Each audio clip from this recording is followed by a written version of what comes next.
Chapter 35. The Dark Fairy's Demise. Aurora didn't understand why the odd sisters didn't simply say their little sister's name to make her appear in the mirror. They stood baleful and wrath-like before her in their tattered white dresses. Wait, when did they change their dresses? Aurora's head was spinning. Is any of this real? Why are these witches tormenting me? Because, my dear, this is your dream. We have invaded your corner of the dreamscape, and you control the mirrors here. Now say our sister's name. Show us Circe. Reluctantly, Aurora did as they asked. Show me Circe. Images of Circe appeared in all the mirrors, but the one in the mirror on the right-hand side of the chamber caught Aurora's eye. That Circe seemed to be staring directly at Aurora. It sent chills down Aurora's spine that she couldn't explain. There was something unnerving about that image of Circe. It was as if she could see right into the princess's very soul, but the sisters didn't seem to notice. They were focused on another mirror, where Queen Grimhild was screaming at Circe, threatening to kill her. I will see the Queen Grimhild rot in the bowels of Hades for this, Ruby screamed. But Lucinda was now concerned with what was happening in one of the other mirrors. Shh, sisters, I don't think that's happened yet, but look! In the other mirror, Circe was at home, searching through the odd sisters' books, desperately looking for something. Oh, Snow, I think I found it. I think I found what Maleficent was talking about. It's a spell, Circe said, panicked. The odd sisters watched as all the color ran from Circe's face. She looked ill, like she might faint. What is it? Snow asked, running to Circe and putting her tiny hand in hers. Are you okay? Come sit down over here. I will get you some more water. You look dreadful. Take your hands off our sister, Ruby shouted, but Snow White couldn't hear her. What is that horrible brat queen doing in our house? Martha yelled, but Lucinda quieted her sisters. She wanted to hear what Circe was saying. I understand now. It all makes sense. Everything. Every foul deed. My sister's mania. My powers. Everything.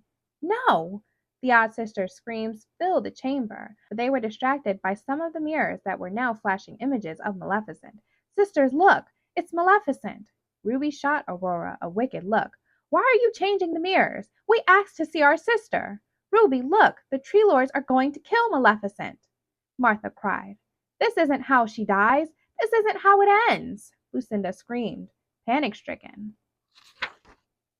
No, sisters, look, Ruby said, pointing at another mirror where the prince was escaping Maleficent's castle on his white horse with the help of those wretched good fairies. From the parapet of her castle, Maleficent waved her glowing staff, summoning her dark magic. Shouting the words of her evil spell, Maleficent took control of the thorny vines, making them encircle King Stephan's castle. Good girl, Lucinda yelled. You control the darkness, evil one. Make a dark storm. Surround the castle with thorns. She looked to her sisters. This is what's happening now. She is pursuing the prince. Lucinda was worried about the good fairies helping the prince, and she was fearful they would overcome Maleficent. She took a little crescent moon-shaped sickle from her bodice belt and sliced her hand. She held her hand open, palm up, and let the blood pool there until there was so much it started to seep between her fingers, dripping onto the floor. Sisters, come! Ruby and Martha held out their long, claw-like hands, letting Lucinda slice open their palms with a quick, unceremonious gesture. Aurora watched in horror as the odd sisters placed their blood-stained hands on the mirror while Lucinda said the words. Let us help this witch, this fairy true, and see into her heart and give her her due. The odd sisters started to convulse, shaking uncontrollably as they repeated the words, this time more loudly than before. Let us help this witch, this fairy true, and see into her heart and give her her due. The odd sisters could now see into the dark fairy's heart. They knew she wanted to kill the prince. They could feel what she felt, all her sorrow, her loneliness, her anger, and pain. The weight of it was crushing. This is how the story goes. This is who I am, and who I was always destined to be. I am the mistress of all evil. The odd sisters felt cold hearing Maleficent say those words. In a confusing flash, they saw the young Maleficent. They saw themselves young, all of them different, much different from how they were now. They remembered the young girl they had loved, the young girl they had hoped would never see this day, the little witch fairy they wanted to protect. Suddenly, without understanding why, their perspective changed. They were brought back into themselves, feeling quite different, quite like themselves again. They were eager to see Maleficent embrace her powers and her dark destiny, to see her control the darkness and use it to her advantage. They'd always known this day might come, even if there had been a time when they wished it wouldn't. The witches they were now knew that it was meant to be, and that they themselves had played an even larger role than the fairy godmother in bringing Maleficent here to this place and time, the time Nanny had always seen, the time Nanny had dreaded with all her being. Nanny just hadn't seen them, the odd sisters, hiding behind the mirrors, where they always were. The odd sisters knew Maleficent wouldn't betray herself. They knew she was no longer afraid to kill the prince, especially now that he was thrashing his way through the forest to the sleeping Aurora. She was the mistress of all evil. But they were brought out of their reverie by Aurora's terrible screams as Maleficent stood confidently against the prince, a green inferno surrounding her. The foes faced each other on the drawbridge of King Stephen's castle, Maleficent's powers reaching their apex. The sisters had never seen her so powerful.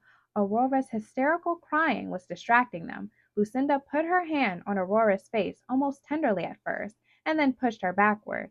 The princess fell gently, almost as if she were floating in reverse onto the floor. "Sleep, child, sleep in the land of dreams," the sisters cried together. Martha gasped as she saw Maleficent erupt into a tempest of black and purple storm clouds, growing and towering over the castle. They were connected to her by spellcraft and by blood. The sisters began to tremble violently again, their hands bleeding all over their tattered white dresses and staining their porcelain skin. The first to fall to the floor was Ruby, then Martha. Lucinda stood over them, doing what she could to comfort her sisters and keep them from injuring themselves while they convulsed.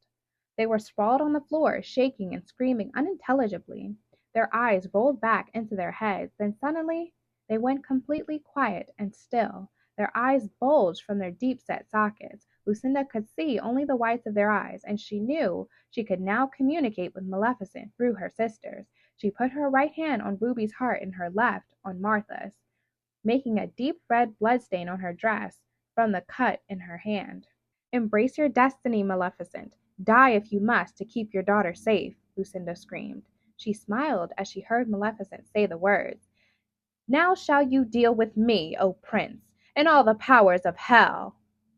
Lucinda watched as Maleficent grew, towering above the storm clouds that were crashing and erupting in the tumultuous sky. She could feel the power surging through Maleficent as she transformed, making her feel more wondrous than ever before, and Lucinda knew in her heart that Maleficent was finally herself, her true self, the mistress of all evil. As Maleficent transformed into a magnificent beast, she didn't feel pain. How she loved being in this dragon form. She wished she had embraced her evil long before. Perhaps then her transformations wouldn't have been so painful. If only she hadn't resisted who she really was for so long. She reveled in destroying the prince. She wanted to taste his blood and feel his bones snap within her powerful jaws. "I'm going to save my daughter. Time to die." Her terrible jaws snapped at Prince Philip, the pain from the blows of his swords not even registering. She had one purpose. She would kill the prince to save her daughter, and she would enjoy it. She would stand watch for an eternity, protecting Aurora from anyone who dared try to wake her. Nothing else mattered. Everything had been building to that moment. She was free. She would finally be able to give her daughter the one thing no one had ever been able to give Maleficent: peace. Lucinda's scream echoed in Maleficent's ears. "The sword! They're enchanting the sword!" But it was too late. "Now, sword of truth, fly swift and sure, that evil die and good endure," Flora chanted. The prince threw the enchanted sword into the dragon's heart. Her scream echoed through the many kingdoms, reverberating in the hearts of those who had once loved the dark fairy. They felt her pain as she used her last breath to blast the prince with fire before she fell over the precipice to her demise. The prince expected to find the dragon's body lying at the base of the cliff, but he only saw his sword, plunged into Maleficent's empty, tattered robes. It was over. The young prince had taken Maleficent's life, so he could begin his own.